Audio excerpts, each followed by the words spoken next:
Now to the latest on the concerns about Ebola across the country. The Texas nurse infected with the virus is doing well. The Centers for Disease Control and Prevention believes there was a breach of protocol at the hospital where victim Thomas Duncan was being treated. Nurse Nina Pham may have caught the virus from Duncan as she removed her protective gear. A single infection in a healthcare worker is unacceptable.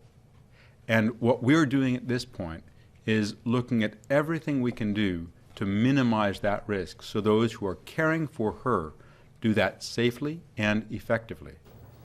76 hospital workers in Dallas are being monitored who may have had contact with Thomas Duncan or his blood when he was being treated for Ebola. With so many different stories coming out about Ebola, are people getting the wrong information about the disease? As 27 First News reporter Gerry Ricciutti tells us, one local expert thinks there should be a better way to spread the word without causing an even greater panic. As health experts scramble to calm fears and avoid a worldwide panic over Ebola, this area's expert on infectious diseases was busy seeing patients suffering from a potentially far more dangerous disease, tuberculosis. People forget, in all the history of the earth, the one disease that's killed more people than anyone else is tuberculosis. Dr. John Van Glarsik tells me even with just 2 confirmed cases in this country, there's already what he calls an information overload in the media. We're giving information about something that people with 25 years of schooling have a hard time getting their hands around, and we're trying to hit the average 7th grade reader.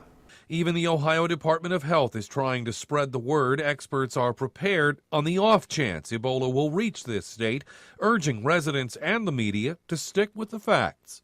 I would hope that the continuation of the discussion would be on the factual basis of what's going on and the medical science behind the disease rather than controversies between individuals. But recently there seems to be a disconnect between different health groups. One claiming Ebola is out of control, another saying there's nothing to worry about. Van Glarsik tells me some so-called medical experts may just be looking for their 15 minutes of fame. I'm just saying is that we're all humans, and given the opportunity to promote oneself, people will do that. And I think that's what's going on.